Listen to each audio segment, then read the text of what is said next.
L'autre jour, une maman m'a dit à la consultation, je me demande un peu comment est-ce que ça va se passer parce que j'aimerais reprendre mes cours du soir après que le bébé soit né. Alors je pense que peut-être que je vais tirer mon lait ou alors peut-être que le mieux c'est que mon compagnon il m'attende dans la voiture avec le bébé comme ça je pourrais l'allaiter pendant la pause. Et moi je lui ai dit, pourquoi tu l'emmènes pas avec toi?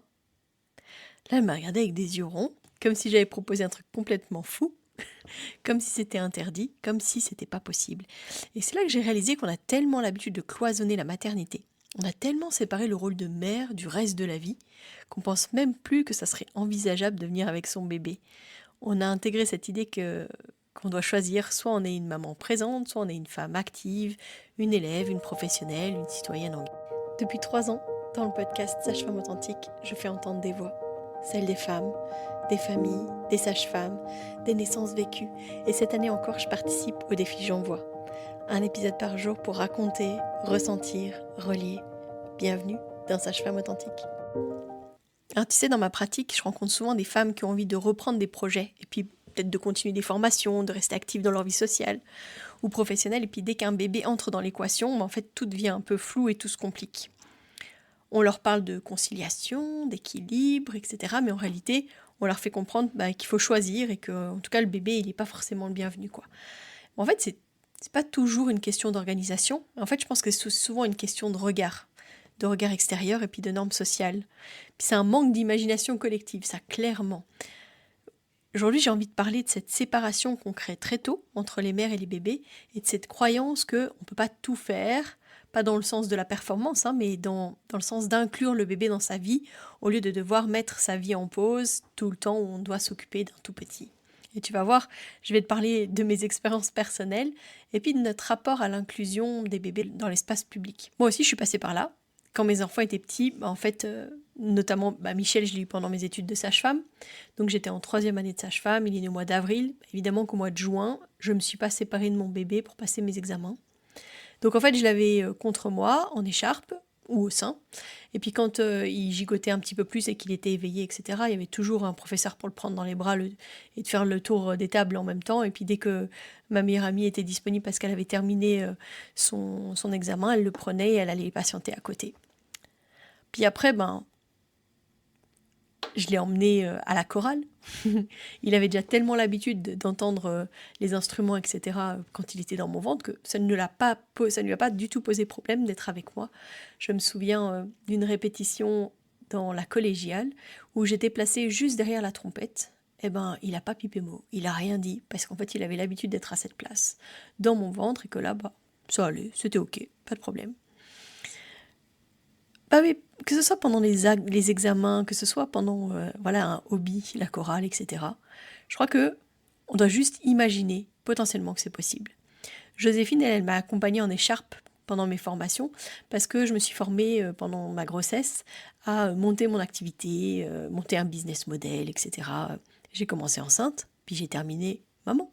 Donc forcément, c'était logique, elle était là dans mes bras. Je crois qu'au début, les premières personnes qui m'ont vue ont ouvert un peu grand les yeux en mode « Oh, waouh, mais t'as accouché, ah, ton bébé, oh, ouais. » Voilà, en fait, moi, j'ai pas demandé, je suis juste venue avec mon bébé. Catherine, Claude, Rose, elles m'ont toutes les trois accompagnée dans mes consultations. Elles m'ont suivie dans les consultations. Pourquoi? Parce que j'ai jamais eu l'impression que ça gênait, au contraire.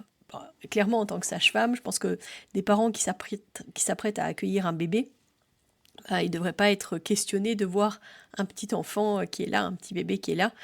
Puis parfois, ça ouvrait des discussions qui étaient magnifiques avec les couples que j'accompagnais. Parfois même, ça donnait l'occasion de montrer une position d'allaitement ou de parler de partage. Mais évidemment, je vais le dire tout de suite, c'est pas possible avec tous les métiers, j'imagine bien. Bien sûr que si t'es chirurgienne, si t'es conductrice de bus, que t'es ouvrière à la chaîne, ouais, tu vas pas venir avec ton bébé, évidemment. Mais entre ces extrêmes-là, il y a tellement d'espace. On pourrait réinventer, accommoder, adapter, puis même si on parle pas du job, parce que j'imagine que c'est pas possible pour beaucoup de monde, mais pour tout le reste de ta vie, et pour toutes les choses que tu vas mettre en place avant de reprendre le boulot, pourquoi pas ne pas le faire avec ton bébé? On le fait pas parce qu'on l'envisage même pas en fait. Et c'est ça qui me touche le plus, c'est ce réflexe automatique de séparation. Comme si c'était normal, comme si c'était une évidence, comme si pour pouvoir continuer sa vie, il fallait couper net la continuité avec le bébé. Comme si le bébé, c'était un frein, un boulet, une contrainte, alors que souvent c'est juste normal en fait. Il était à l'intérieur du ventre, il est sur sa mère, il va téter, il dort, il observe, et qu'il a juste besoin d'être là avec sa maman, ça va être tellement plus facile. Il va être bercé par sa voix, par ses mouvements, par sa chaleur, comme d'habitude. Moi, j'ai vraiment fait ça avec tous mes enfants. Quand j'y repense, ils ont tous fait ça. Quand je repense à cette femme que j'ai rencontrée justement et qui m'a parlé de ça, qui avait un peu une peur bleue quand même d'amener son bébé avec elle à un cours du soir. Elle me disait qu'il fallait qu'elle tire son lait. Elle me disait: ah, j'espère qu'il acceptera le biberon, mais ça risque d'être difficile. Voilà, ma copine, elle m'a dit que c'était très compliqué, etc. Mais que son compagnon attend dans la voiture. Vous imaginez ça? Il va patienter dans la voiture jusqu'à la pause pour qu'elle vienne allaiter le bébé. Mais pourquoi tu viens pas avec ton bébé? Mais ouais, quand elle m'a regardé avec ses gros yeux, c'est sûrement qu'elle se disait: mais est-ce que j'ai le droit d'y penser en fait? Et elle m'a dit: bah, moi c'est là que j'ai compris que c'était pas c'est pas qu'on ne veut pas, c'est qu'on a oublié que c'était possible. Et ce qui est fou, c'est que dans cette conversation, cette maman, son premier réflexe immédiat, ça a été de me dire: ah, je vais demander, mais je pense pas que ce sera possible. Moi, je lui ai dit: tu sais, si tu demandes le droit, tu ouvres la possibilité qu'on te ferme les portes parce que justement, on va être un peu: ah bah non, c'est pas possible, comment elle va faire, etc. Je me souviens, Michel, il a participé à un grand spectacle pendant plusieurs jours d'affilée, etc. Il a fait partie d'un spectacle sur le soldat rose. Et Claude était toute petite, elle avait peut-être 5 mois. Et je me souviens que quand je suis arrivée devant cette salle de spectacle, bah, effectivement, pour voir mon fils, pour voir comment ça allait se passer, pour l'accompagner, etc., la responsable qui m'a vu arriver avec mon bébé m'a dit: tu vas vraiment rentrer dans la salle de spectacle avec ton bébé? Je dis: bah oui, bien sûr. Enfin, elle est là, elle est sur moi, et il va rien se passer, tu sais. Et en fait, je me suis mis plutôt éloignée, en fait, au cas où elle ferait du bruit, près d'une sortie pour pouvoir sortir si jamais c'était nécessaire, etc. Puis en fait, j'ai vu que ça se passait bien. Donc en fait, au fur et à mesure des représentations, bah en fait, elle était avec moi. Et il y a une fois, en fait, où je l'ai entendu dire: ah oui, ça c'est Claude, c'est le bébé que t'entendras pas pendant le spectacle. Ça peut te paraître bizarre, mais tu l'entendras pas. Bah en fait, en toute honnêteté, si elle se réveillait, qu'est-ce que je faisais? Je la mettais au sein. Est-ce qu'elle avait des raisons de crier? Bah non, parce que je la contentais en fait.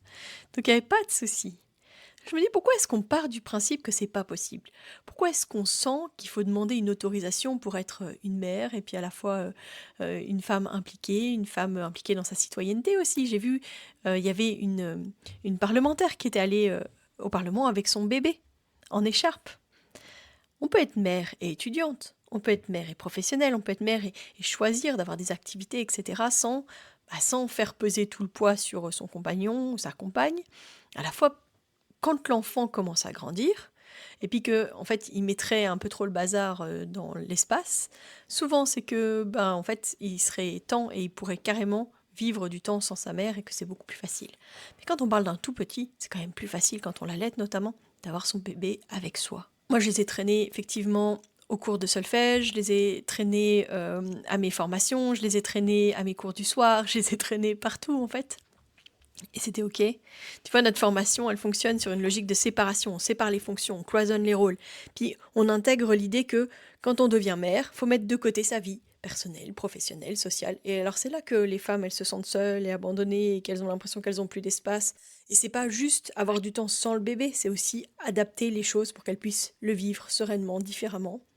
Tout simplement. Elle n'a pas à choisir de soit je vis ma vie, soit je mets mon bébé de côté. Mais en fait, on peut faire les deux ensemble. Le plus fou, c'est qu'on pense que c'est la norme, en fait, de se séparer de son bébé, que c'est normal de devoir choisir aussi. Alors qu'en réalité, dans d'autres cultures, le bébé, il fait naturellement partie de la vie au sens large. Il est là, il suit, il observe, il dort contre sa mère pendant qu'elle travaille, pendant qu'elle marche, pendant qu'elle échange. Il n'est pas la priorité absolue à mettre dans une bulle, en fait. Il est aussi un petit humain qui apprend à vivre au rythme de sa famille, de sa mère. Et bien sûr, il y a des métiers, comme je le disais, où c'est pas envisageable, mais il y a beaucoup d'activités, des cours du soir, des formations, des espaces associatifs, créatifs, etc., où ça serait possible, si on avait un peu plus d'imagination et de souplesse. J'ai rencontré une femme qui me disait que son compagnon, il venait d'une famille qui était très artistique, voilà, des gens qui faisaient beaucoup de concerts ou beaucoup de spectacles, etc. Et puis qu'en fait, il disait que toute son enfance, en fait, lui, il a été dans les coulisses, il a été présent pendant les répétitions, etc. Et que du coup, ça lui semblait logique que pour son propre enfant, ce soit possible en fait de l'emmener à une répétition, etc., sans que ça pose souci. Mais c'est parce que c'était dans sa norme. Finalement, pourquoi est-ce qu'on ne peut pas tout simplement se dire que je peux l'emmener, puis effectivement, si ça commence à être dérangeant, bah, peut-être que je choisirai autre chose. Moi, j'ai emmené Michel en cours avec moi jusqu'à ses 6 mois, je pense. Euh, je me mettais au fond de la classe, je mettais un tapis par terre, je le posais, si jamais il y a besoin, je l'allaitais, etc. Puis de nos jours, en plus, on a quand même des outils formidables. Nos téléphones peuvent enregistrer le cours qu'on n'arriverait pas à prendre en note, puis après on le rentre dans son ordinateur, on peut en sortir la transcription, enfin, je veux dire, on a des outils tellement performants qu'on n'a même pas besoin de se soucier de est-ce que je vais avoir la possibilité de prendre mes notes. Ce qui n'était pas le cas il y a 15 ans, je prenais des notes, et il y a des fois où j'ai loupé des morceaux, où je faisais une petite marque dans mon cours pour me dire je dois aller redemander à ma copine qui pourra me repasser la partie du cours que bah, du coup j'ai pas pu prendre, quoi. Donc si on arrêtait de croire que le bébé dérange, si on se souvenait qu'un bébé ça peut aussi créer du lien, apporter de la tendresse et des échanges et parfois créer des espaces de communication qui sont tellement importants, bah, ça nous rappellerait ce qui est essentiel aussi.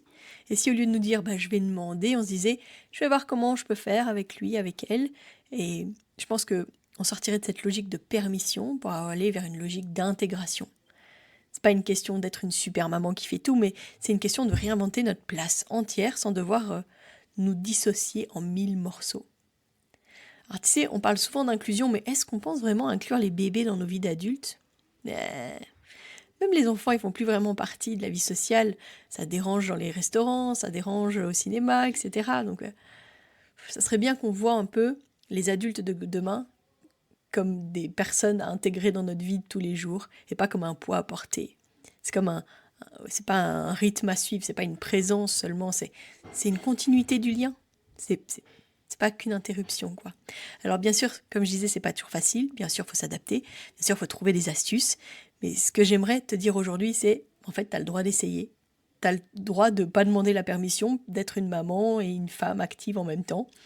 Tu peux juste tenter, tu peux ajuster, tu peux créer un chemin à toi. Et surtout, ben, t'es pas seul. Donc si tu as envie d'en parler, viens me parler en message privé, je serais ravie de discuter avec toi. Puis si tu as envie d'amener ton bébé à tes cours, à tes réunions, à tes espaces non prévus pour, puis que tu as envie de le faire mais que tu n'oses pas, tu peux aussi m'envoyer un message sur mon petit répondeur de Sage-Femme Authentique. Je remets le lien dans la description de l'épisode.